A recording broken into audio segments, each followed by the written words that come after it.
السلام علیکم دوستو، کیسے ہیں آپ سب؟ میں زبینہ فیاض ایک بار پھر آپ کے ساتھ تو میں شروع کر رہی ہوں پراسرار حویلی پارٹ 2۔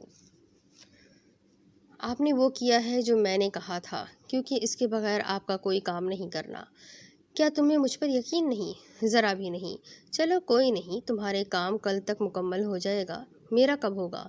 جب میرا کام مکمل ہو جائے گا تو میں بتا دوں گا کہ کب تک تمہارا کام مکمل ہوگا۔ یہ کہتے ہی وہ وہاں سے چلا جاتا ہے اور وہ عورت دوبارہ سے اپنا کام شروع کر دیتی ہے۔ وہ دوڑی جا رہی تھی لیکن دوبارہ واپس اپنے آپ کو اسی جگہ پا کر تھک کر وہیں بیٹھ گئی۔ اس اسٹور سے نکلنے کا کوئی راستہ تو ہوگا۔ اس سے پہلے وہ مزید کچھ سوچتی، اس کو اسٹور میں موجود صندوق سے کچھ آوازیں سنائی دیتی ہے۔ شاید اس میں سے باہر نکلنے کا کوئی راستہ ہو۔ یہ سوچتے ہوئے وہ جلدی سے صندوق کے پاس جا کر اس کا ڈھکن جلدی سے کھول کر اندر دیکھتی ہے۔ صندوق کے اندر ایک سرنگ بنی ہوتی ہے۔ اس سے پہلے کہ وہ کچھ اور دیکھتی، اس کو یوں لگا کہ جیسے اس میں سے کوئی باہر آ رہا ہے۔ اب کہ ذرا غور سے دیکھا تو اس کی جان ہی نکل گئی اور وہ جلدی سے پیچھے ہوئی۔ صندوق میں اس کو ایک لڑکی نظر آئی تھی جو اپنے بڑے بڑے خونی ناخن سے باہر آ رہی تھی۔ اس کے سارے بالوں نے اس کے منہ کو ڈھانپ رکھا تھا۔ اگر وہ اس طرح کی کوئی چڑیل کسی فلم میں دیکھتی تو ضرور اس پر ہنستی کہ دیکھنا، ابھی یہ کسی دیوار سے خود ہی ٹکرا کر خود ہی مر جائے گی، کسی کو اس کو مارنے کی ضرورت ہی نہیں پڑنی۔ لیکن اب اس کو ہنسی تو دور کی بات ہے، سانس بھی صحیح سے نہیں آ رہا تھا۔ وہ لڑکی اب باہر نکل آئی تھی اور اس کے سر اور کمر کا رخ اوپر زمین کی طرف کر کے کتے جیسی چل کر اس کی طرف آ رہی تھی۔ اس کے اس طرح کرنے سے اس کے بال منہ سے ہٹ گئے تھے۔ اب اس کا چہرہ واضح ہو گیا تھا۔ وہ ضروا تھی جس کی آنکھیں پوری سیاہ تھیں، جن میں سے خون نکل رہا تھا۔ اس کا منہ کسی مردے کی طرح گلا ہوا تھا اور اس کی بانچیں پوری طرح سے کھلی ہوئی تھی۔ دیکھو چڑیل ضروا، اگر تمہارے منہ میں درد ہے تو ڈاکٹر کے پاس جاؤ۔ میں ڈاکٹر کا الف بے بھی نہیں جانتی۔ لیکن وہ پھر بھی اس کی طرف ہی بڑھ رہی تھی۔ مطلب تمہیں میرا مشورہ پسند نہیں آیا؟ اس کو مسلسل اپنی طرف بڑھتا دیکھ کر وہ کہتی ہے۔ اس سے پہلے کہ وہ مزید اس کی طرف بڑھتی، اس نے اپنے حواس کو قائم کیا۔ ابھی وہ ڈرنے ہی لگی تھی کہ اس بلا نما ضروا نے اس کی ٹانگ پکڑ لی اور اپنے لمبے ناخن اس کی ٹانگ میں کھبو دیے۔ درد اتنا تھا کہ اس سے چیخا بھی نہیں جا رہا تھا۔ اب کہ اس نے اپنے دوسرے ہاتھ کے ناخن بھی اس کی دوسری ٹانگ میں چبھو دیے۔ اس سے پہلے کہ وہ مزید اپنے خونی ناخنوں کا استعمال کرتی، اس نے جلدی سے پاس پڑے بلے کا استعمال کیا اور اس کے سر پر مار دیا۔ اس طرح کرنے سے اس کی ٹانگ اس کی گرفت سے آزاد ہو گئی۔ وہ جلدی سے بازوؤں کی مدد سے خود کو گھسیٹ کر اس سے دور ہوئی۔ وہ بھی اب کی بار کھڑی ہو کر اس کو غصے سے دیکھنے لگی۔ اس کے سر سے بھی خون نکل رہا تھا۔ اس تک جانے سے پہلے اس نے اسٹور میں موجود اکلوتا بلب بھی توڑ دیا تھا اور اب ہر طرف اندھیرا ہی اندھیرا تھا۔ ہاں، لیکن اس کو اس کا سایہ نظر آ رہا تھا۔ ڈر کی وجہ سے اس نے اپنی آنکھیں بند کر لی کہ اب تو اس سے دوڑنے کی ہمت ہی نہیں تھی اور نہ ہی تو وہ چیخ پا رہی تھی۔ ایک دم اس بلا کی چیخ سے اس نے آنکھیں کھولی، لیکن اس کو سمجھ نہیں آیا کہ کیا ہوا ہے۔ اور اچانک ہی کوئی اور آوازیں بھی اس سے آنے لگی۔ اس آواز کے خاموش ہوتے ہی پھر سے اس بلا کے چیخنے کی آواز آئی اور وہ بلا دھواں بن کر دوبارہ اس صندوق میں چلی جاتی ہے۔ صندوق کا ڈھکن خود بخود بند ہو جاتا ہے۔ وہ جو ابھی تک یہ سمجھ رہی ہوتی ہے کہ یہ آواز اس کا وہم ہے، اس بلا کے جاتے ہی اس کی نظر اس طرف جاتی ہے جن کے آنے سے کمرے میں عجیب سی سکون دینے والی روشنی ہو گئی تھی۔ دادی، آپ؟ اب دوسری طرف زین کے جاتے ہی وہ باتھ روم میں فریش ہونے چلی جاتی ہے۔ اب کی بار وہ گرے اور کالے رنگ کے شلوار قمیض میں ہوتی ہے۔ بال کو ٹاول میں لپیٹ کر باہر نکل کر آتی ہے۔ اپنی سوچوں میں گم وہ نہیں دیکھتی کہ زین بھی کمرے میں موجود ہے۔ زین جو اس کے لیے کھانا لے کر آتا ہے تو اس کمرے میں وہ نظر نہیں آتی۔ باتھ روم سے پانی گرنے کی آواز آ رہی ہوتی ہے تو وہ سمجھ جاتا ہے کہ وہ باتھ روم میں ہے اور اس کے باہر نکلنے کا انتظار کر رہا ہوتا ہے کہ اس کو باہر آتا دیکھے گا۔ اس کو وہ بہت الجھی اور اداس لگتی ہے، پتہ نہیں کیوں، لیکن اس کو اس کی خاموشی اور اداسی اچھی نہیں لگتی۔ اپنی موجودگی کا احساس کروانے کے لیے وہ اپنا گلا کھنکارتا ہے۔ وہ گھر والوں کے بارے میں سوچ رہی ہوتی ہے کہ کسی کے کھنکار سے ہوش میں آتی ہے تو دیکھتی ہے کہ زین اس کی طرف ہی دیکھ رہا ہے۔ ایک دم اس کو احساس ہوتا ہے کہ وہ دوپٹے کے بغیر ہے۔ جلدی سے اس نے اپنا دوپٹہ بیڈ سے اٹھا کر پکڑ لیا۔ اس جلدی کے چکر میں اس کا ٹاول اس کے سر سے اتر گیا۔ یہ آپ کے ماتھے پر کیا ہوا ہے؟ ذہن جو اس کی بوکھلاہٹ دیکھتا ہے تو نظروں کا رخ بدل لیتا ہے، لیکن اس کی سی کی آواز سن کر دوبارہ اس کی طرف دیکھتا ہے جس نے اپنا ہاتھ سر پر رکھا ہوا تھا۔ ذہن اس کا ہاتھ اس کے ماتھے سے ہٹاتا ہے تو اس کی نظر اس کے ماتھے پر پڑتی ہے جہاں گہرے نیل پڑے ہوئے ہوتے ہیں۔ اب دوسری طرف، دادی آپ یہاں کیسے؟ آپ تو… اس سے آگے اس سے بات پوری نہیں ہوتی۔ ہاں بیٹا، میں اب یہ بات نہ پوچھ کہ میں یہاں کیسے ہوں۔ جو کام کی بات ہے وہی کروں گی، میرے پاس زیادہ وقت نہیں ہے۔ سوال تو بہت تھے دماغ میں، لیکن پھر بھی اس نے سر اس بات میں ہلا دیا۔ یہ جگہ پہچانتی ہے؟ نہیں دادی، مجھے بالکل اندازہ نہیں کہ میں کہاں ہوں۔ غور سے میری بات سنو، یہ وہی حویلی ہے جو ہمارے گھر کے پیچھے کی طرف ہے۔ اس کا مطلب میں اس پراسرار سی حویلی کے اسٹور میں ہوں؟ مگر یہ کیسے ہو سکتا ہے؟ ہاں، ادھر ہی ہو تم۔ کب اور کیسے جیسے چکروں میں نہ جانا۔ اب جو میں تمہیں کہنے لگی ہوں اس کو غور سے سننا اور اس پر ہی عمل کرنا۔ ڈاکٹر پیشنٹ کو ہوش آ رہا ہے۔ ہرب ہرب ہرب، کیا آپ کو ہماری آواز آ رہی ہے؟ وہ آنکھیں کھولے اپنے آس پاس کے ماحول کو سمجھنے کی کوشش کر رہی ہوتی ہے کہ اس کو پھر ڈاکٹر کی آواز سنائی دیتی ہے۔ ہرب، آپ اب کیسا فیل کر رہی ہے؟ میری ٹانگیں، کیا ہوا آپ کی ٹانگوں کو؟ کیا درد ہو رہا ہے ٹانگوں میں؟ وہ اسبات میں سر ہلاتی ہے۔ اوہ، یہ کب ہوا؟ ابھی تھوڑی دیر پہلے ہم آپ کو چیک کر کے گئے تھے، تب تو یہ نہیں تھا۔ اس کو دیکھ کر تو یوں لگ رہا ہے کہ آپ کی ٹانگ میں کوئی بہت بہت گہرا کٹ لگ گیا ہے۔ کیا دوسری ٹانگ میں بھی ہے؟ جی۔ اوہ مائی گاڈ، یہ تو خراب ہو رہا ہے، اس کا تو فوراً آپریشن کرنا پڑے گا۔ ڈاکٹر اس کی ٹانگ دیکھ کر کہتا ہے جس میں زخم کے پاس کا حصہ کالا کالا ہو رہا ہوتا ہے۔ آپ نے جو بھی ٹریٹمنٹ کرنا ہے کر کے مجھے جلدی سے ڈسچارج کریں، مجھے بس اپنے گھر جانا ہے۔ اس کے دماغ میں صرف دادی جی کی باتیں گھوم رہی ہوتی ہے جو کچھ دیر پہلے اس نے سپنے میں دیکھی اور سنی تھی۔ چلیں، ہم آپ کے گھر والوں سے پرمیشن لے کر آپریشن شروع کر دیں گے۔ ویسے آپ یاد ہے کہ کیسے کس نے آپ کے ناخن نکالے اور آپ کی ٹانگ کو کس نے زخمی کیا؟ مجھے نہیں پتا، اس نے آنکھیں بند کر کے اپنی ٹانگوں سے اٹھتی ٹھیسوں کو ضبط کرتے ہوئے کہا۔ باہر جا کے ڈاکٹر نے اب کی بار صرف بڑے ابو کو اندر بلا کر ساری بات بتائی اور آپریشن کی پرمیشن ملتے ہی اس کی تیاری شروع کرنے لگے۔ اس دوران کسی طرح بڑے ابو نے یہ بات باہر سب کو بتا کر کس طرح عائشہ بیگم کو سنبھالا تھا، یہ تو بس وہی جانتے تھے۔ کچھ نہیں ہوا، بس نہاتے ہوئے پاؤں مڑ گیا تھا تو سر دیوار کے ساتھ ٹکرا گیا ہوگا شاید۔ یہ شاید سے کیا مطلب ہے؟ میرا ماما ہے شاہد، اس نے تنگ آ کر کہا۔ لو، یہ بھی کوئی بات ہوئی جناب، کو شاہد کا مطلب نہیں پتا؟ میں سنجیدہ ہوں۔ جہاں تک مجھے پتا ہے تم نے اپنا نام زین نہیں بتایا تھا۔ ہاں، یہی بتایا تھا، اس نے الجھ کے اس کے سوال کا جواب دیا۔ اس کے سوال کا مقصد سمجھ نہیں آیا۔ تو ایک دم سے تمہارا نام سنجیدہ کیسے ہو گیا؟ کیا مطلب؟ ابھی تو تم نے کہا تم سنجیدہ ہو۔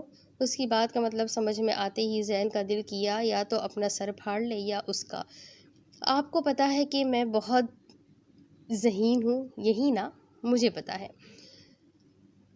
اس نے زین کی بات کاٹ کر خود ہی مکمل کر دی۔ اس دوران اس کی نظر کھانے کی طرف گئی تو اس نے شکر منایا، اور شکر ہے کھانا تو آیا، ورنہ مجھے لگتا تھا کہ میں بھوک سے ہی ہلاک ہو جانے والی ہوں۔ ویسے کیا کیا ہے کھانے میں؟ میں بتاتا ہوں۔ کھانے میں دماغ کی بھجیا، مینڈک کا سوپ، انسانی دل کا قیمہ اور پینے میں گٹر کا پانی۔ اس نے اس کے منہ کی طرف دیکھتے ہوئے بات مکمل کی جو اس کو بڑی سنجیدہ نظروں سے دیکھ رہی تھی، جس کے ہونٹوں پر زیچ کر دینے والی مسکراہٹ تھی، لیکن مقابل اس بات سے بے خبر تھا کہ وہ زیچ ہونے کے لیے نہیں بلکہ اس کو کرنے کے لیے آئی ہے۔ میں نے اپنے کھانے کی بات کی تھی، تمہارے کھانے کی نہیں۔ یہ ہوئی زین کی بولتی بند۔ اس کو ایک گھوری ڈال کر وہ کمرے سے نکل گیا کہ اگر وہ مزید اس کے پاس رہتا تو پکا اس نے اس کو پاگل کر دینا تھا۔ ضروا نے اس کی گھوری کو کوئی اہمیت نہیں دی اور اس کے کمرے سے نکلنے کو بھی کوئی نوٹس نہیں کیا، کیونکہ اس وقت وہ بہت ضروری کام میں یعنی کھانا کھانے میں لگی ہوئی تھی۔ جبکہ زین نے دروازے کی اوٹ سے بڑی فکر مندی سے اس کے ماتھے پر پڑے نیل کو دیکھا۔ میں آپریشن سے پہلے اپنے بھائی سے ملنا ہے، آپ پلیز اس کو اندر بلا دیں، اس نے ڈاکٹر کو دیکھ کر کہا جس نے اس کو تھوڑی دیر تک اس کے آپریشن شروع ہونے کی اطلاع دی تھی۔ ٹھیک ہے، لیکن زیادہ وقت نہیں ہے ہمارے پاس، کیونکہ آپ کی ٹانگ کا انفیکشن وقت کے ساتھ ساتھ بہت زیادہ بڑھتا جا رہا ہے۔ نہیں، میں زیادہ وقت نہیں لوں گی۔ بھائی، سب سے پہلے تو مجھے یہ بتائیں کہ گھر میں اس وقت کون کون ہے؟ داجی، بڑے ابو، چھوٹے ابو اور امی کے علاوہ باقی سارے گھر پر ہیں۔ بھائی، آپ امی کو، داجی اور بڑے ابو کو گھر بھیج دیں، میں ٹھیک ہوں۔ اور پلیز آپ اپنا خیال رکھنا اور آیت الکرسی بھی کثرت سے پڑھتے رہنا اور رات کو بھی قرآن پاک پڑھ کر ہی سونا۔ لیکن بھائی سوال مت کرنا، میں آپ کو خود بتا دوں گی کہ میں یہ سب کیوں کہہ رہی ہوں، لیکن ابھی نہیں۔ اچھا ٹھیک ہے بابا، اور ہاں، گھر میں باقی سب کا بھی خیال رکھنا۔ گڑیا، تمہارے ساتھ مسئلہ کیا ہے؟ ایک طرف تم کہہ رہی ہو کہ تم ٹھیک ہو جاؤ گی اور پھر ایسی باتیں شروع کر دیتی ہو۔ تمہیں کچھ نہیں ہوگا، بس ڈاکٹر نے تمہاری ٹانگوں کا انفیکشن ختم کرنا ہے، اس کے بعد بالکل صحیح ہو جائے گی میری گڑیا۔ حذیفہ اس کے سر پر پیار کرتے ہوئے اس کو بولا، جبکہ اس کے دماغ میں بھی بہت سے سوال تھے کہ یہ سب کیسے ہوا اور وہ ایسی باتیں کیوں کر رہی ہے، لیکن وہ اس کو پریشان نہیں کرنا چاہتا تھا، اس لیے اس سے کوئی سوال نہیں پوچھا۔ بھائی، مجھے پتا ہے کہ آپ کے دماغ میں بہت سے سوال ہیں، لیکن میرے پاس آپ کے کسی سوال کا جواب نہیں ہے، اس نے حذیفہ کو دیکھتے ہوئے کہا، جو اب وہ اس کا سر پیار سے سہلاتا ہوا باہر نکل گیا، اور تھوڑی دیر تک ڈاکٹر بھی اس کو آپریشن کے لیے لے گئے۔ اب جب تمہارا کام میں کر چکی ہوں تو مجھے بتاؤ تمہیں کتنا وقت چاہیے؟ آپ کب تک وقت دے سکتی ہیں؟ مجھے پورے چاند پر وہ چاہیے، اس سے پہلے وہ یہاں ہو۔ اب خود دیکھ لو تمہارے پاس کتنا وقت ہے۔ پیر کو پورا چاند ہے اور آج منگل ہے، ہفتے تک آپ کا کام پورا ہو جائے گا۔ ہونا بھی یہی چاہیے، ورنہ انجام تم جانتے ہو کیا ہوگا تمہارا۔ وہ جواب میں کچھ بولے بغیر وہاں سے چلا گیا، اور وہ عورت بھی کالی چادر سے خود کو چھپاتے ہوئے وہاں سے چلی گئی۔ امل، ذروہ، یہ دونوں کہاں غائب ہو گئی ہے؟ اوپر سے تائی امی نے بھی آج ہی دربار جانا تھا اور اپنے ساتھ بلال کو بھی لے گئی۔ پتہ بھی ہے ان لوگوں کو کہ مجھے اکیلے گھر میں ڈر لگتا ہے۔ اب تو شام بھی ہو گئی ہے نا، نہ ہی ہسپتال سے کوئی آیا ہے اور نہ ہی اب تک کوئی فون۔ شام بھی آہستہ آہستہ گہری ہو رہی تھی، موسم بھی ابر آلود ہو رہا تھا، آسمان یوں تھا کہ جیسے ابھی اس سے خون برسنا شروع ہو جائے گا۔ آج بادل بھی کتنے عجیب ہے، ایک دم لائٹ بھی چلی گئی۔ لو جی، اس کو بھی ابھی جانا تھا۔ ٹارچ آن کرنے کے لیے جیسے ہی اس نے موبائل پکڑنا چاہا، اس کو یاد آیا کہ وہ تو کمرے میں ہی پڑا ہوا ہے۔ خیر، چیزوں کا سہارا لیتے ہوئے وہ اپنے کمرے میں پہنچی، جہاں اس کا موبائل بیڈ پر ہی پڑا اس کو مل گیا تھا۔ ابھی وہ جھک کر موبائل ہی پکڑنے لگی تھی کہ آواز سے کمرے کا دروازہ بند ہوا۔ اس نے جلدی سے موبائل پکڑ کر اس کی ٹارچ آن کی اور جلدی سے اس کی روشنی بند دروازے پر ڈالی۔ ابھی وہ دروازے کی طرف بڑھنے ہی لگی تھی کہ اس کا موبائل بجا۔ ایک دم سے موبائل کی آواز سے ڈر کر وہ پیچھے ہوئی اور بیلنس نہ ہونے کی وجہ سے بیڈ پر گر پڑی۔ بیڈ پر موجود اس کی گڑیا نے اس کے گرتے ہی "I am hungry, I want food, I am hungry, I want food" بولنا شروع کر دیا۔ وہ ڈر کر جلدی سے اٹھی تو دیکھا اس کی گڑیا کی آنکھیں لال اور ہونٹوں پر شیطانی مسکراہٹ تھی، اور وہ اٹھ کر اس کی طرف بڑھ رہی تھی۔ اس نے دوڑ کر دروازے کے پاس جانے کی کوشش کی کہ راستے میں کسی نے اس کا پاؤں پکڑا اور وہ منہ کے بل زمین پر گری۔ اس نے جلدی سے مڑ کر دیکھا تو یہ اس کی دوسری گڑیا تھی۔ اس کی آنکھوں اور ہونٹوں پر بھی وہی سب تھا، بس فرق یہ تھا کہ اس کے ہاتھ میں چاقو بھی تھا، جو اس پر چڑھ کر اس کو مارنے ہی لگی تھی۔ اس نے ایک زور سے چیخ ماری اور ہاتھوں سے اس کو دھکا دیا اور دور کیا، اور دوڑ کر دروازے کے پاس گئی، لیکن دروازہ تھا کہ کھلنے پر ہی نہیں آ رہا تھا۔ اس نے پیچھے مڑ کر دیکھا تو اس کی سانس ہی رک گئی۔ اس کی ساری گڑیا جو اس نے الماری میں سجائی ہوئی تھی باہر نکل آئی اور اس کی طرف آ رہی تھی، ساتھ میں ایک ہی لائن کی تکرار کر رہی تھی، "I am hungry, I want food, I am hungry, I want food". وہ سب کے سب اس کے بالکل قریب پہنچ گئی تھی کہ اچانک دروازہ، جس کا لاک پہلے کھل نہیں رہا تھا، اب ایک دم ہی کھل گیا تھا۔ اس نے شکر کا سانس لیا اور کمرے سے دوڑ کر باہر نکلی۔ اس نے پیچھے مڑ کر کمرے میں دیکھا تک نہیں، اور نہ ہی اس میں دیکھنے کی ہمت تھی۔ اس نے باہر کی طرف دوڑ لگائی۔ ابھی وہ لاؤنج میں پہنچی تھی کہ اس کی نظر صوفے پر بیٹھی ذروہ پر گئی۔ اس نے جلدی سے جا کر ذروہ کا ہاتھ پکڑا اور اس کو کھینچنے لگی کہ وہ جلدی سے اٹھے اور وہ دونوں ان خطرناک گڑیوں سے بچ کے دور نکل جائے۔ لیکن عجیب بات یہ تھی کہ نہ تو ان گڑیوں کی آواز آ رہی تھی اور نہ ہی وہ اس کے پیچھے آ رہی تھی، لیکن اس میں اتنی ہمت ہی نہ تھی کہ اندر جا کر دیکھتی، اور نہ ہی گھر میں اکیلے رکنے کی ہمت تھی کہ جب تک سب بڑے نہیں آ جاتے تب تک وہ ذروہ کو بھی اکیلے یہاں نہیں رہنے دینا چاہتی تھی، اس لیے اس کو مسلسل اٹھانے کی کوشش کر رہی تھی۔ اندر موجود گڑیوں کا خوف اب بھی اس کو اتنا تھا کہ اس کے منہ سے آواز نہیں نکل رہی تھی۔ ذروہ، جلدی سے چلو یہاں سے، پلیز۔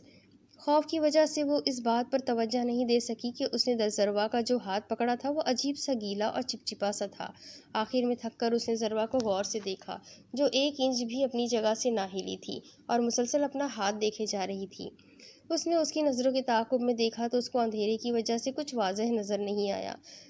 یکدم باہر بجلی چمکی تو اس کی چمک میں اس کو زروا کے ہاتھ میں لگا خون نظر آیا۔ اس نے اپنے ہاتھ دیکھے تو ان پر بھی خون لگا ہوا تھا۔ یہ کیسے؟ زروا یہ کیا؟ اس سے پہلے وہ اپنی بات مکمل کرتی زروا صوفے سے کھڑی ہوئی اور انمول پر ایک نظر ڈال کر باہر برآمدے میں چلی گئی۔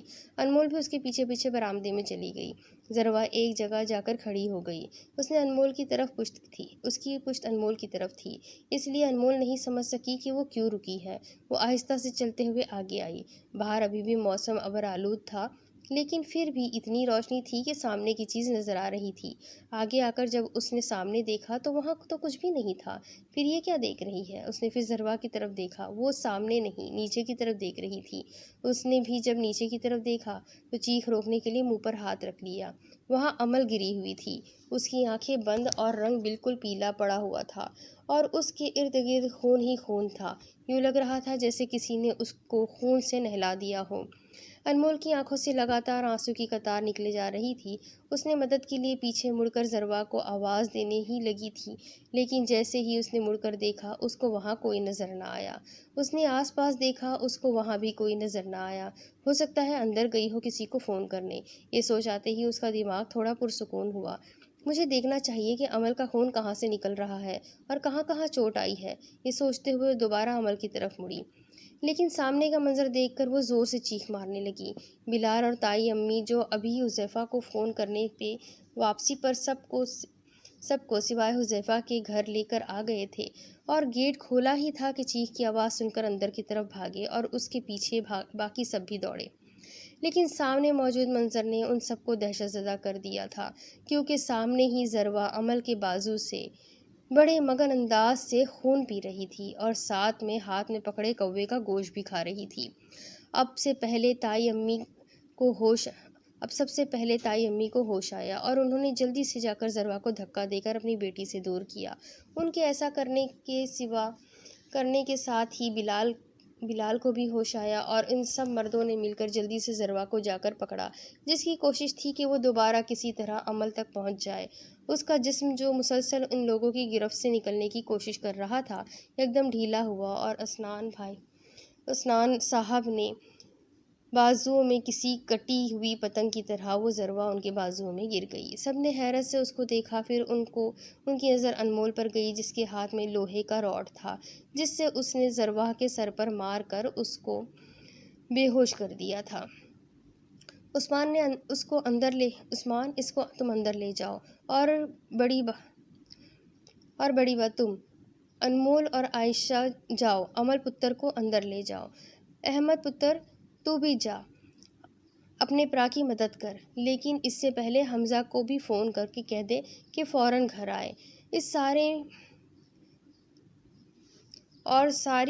سارے میری بات دھیان سے سنو۔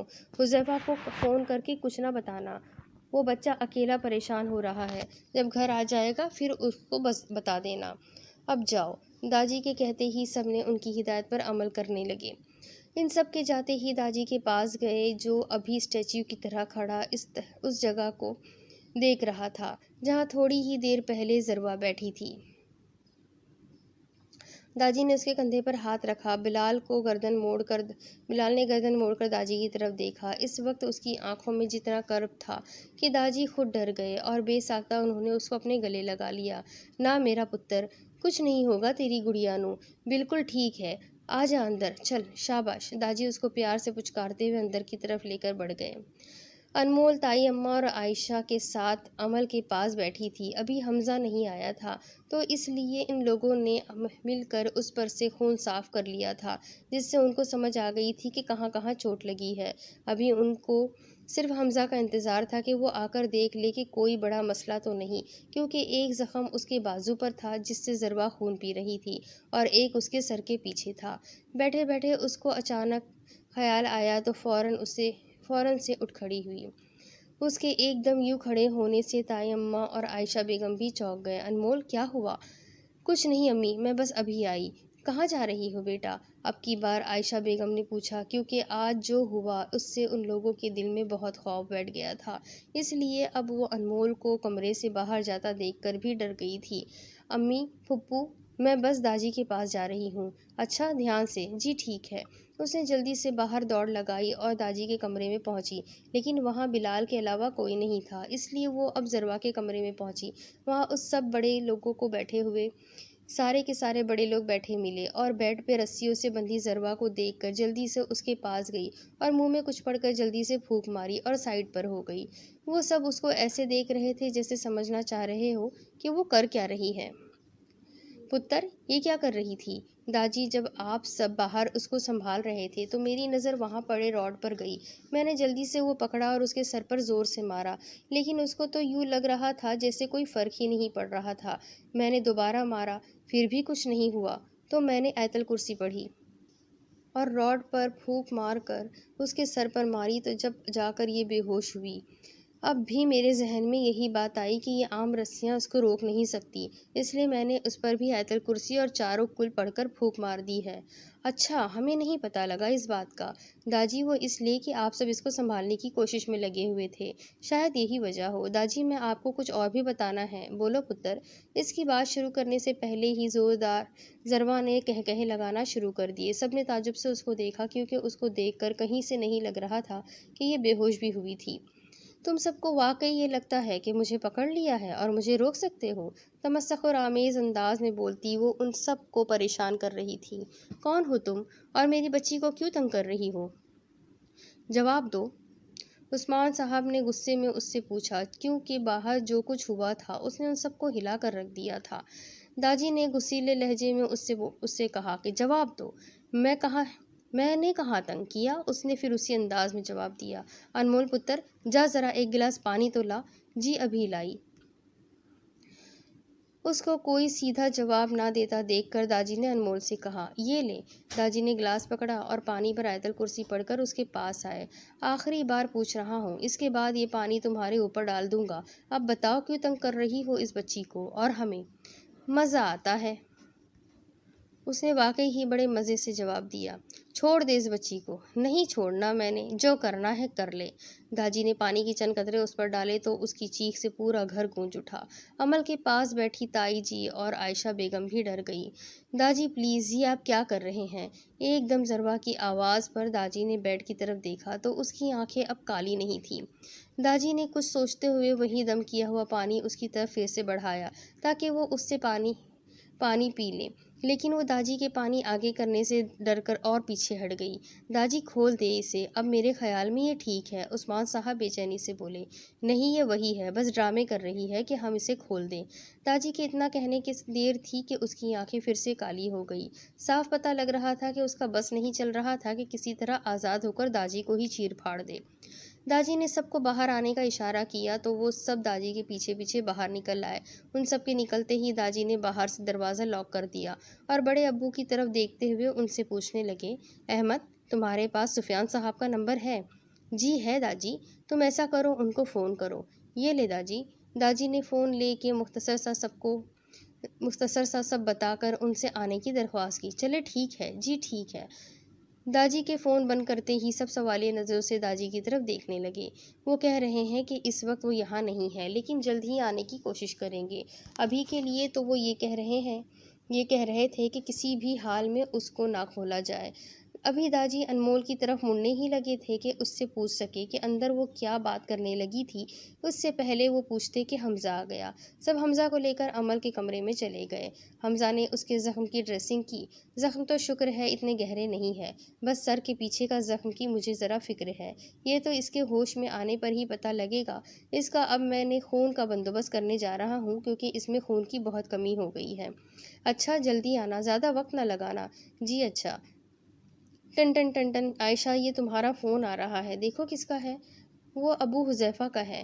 عائشہ بیگم داجی کو بتا کر جلدی سے فون اٹھاتی ہے۔ السلام علیکم۔ ہاں بولو حذیفہ، سب صحیح تو ہے نا؟ حرب ٹھیک ہے نا؟ وعلیکم السلام۔ جی امی، سب ٹھیک ہے، بس آپ کو یہ بتانے کے لیے فون کیا تھا کہ حرب کو ہوش آ گیا ہے۔ شکر ہے میرے رب تیرا۔ امی، گھر میں تو سب خیریت ہے نا؟ ہاں سب ٹھیک ہے، تم کیوں پوچھ رہے ہو؟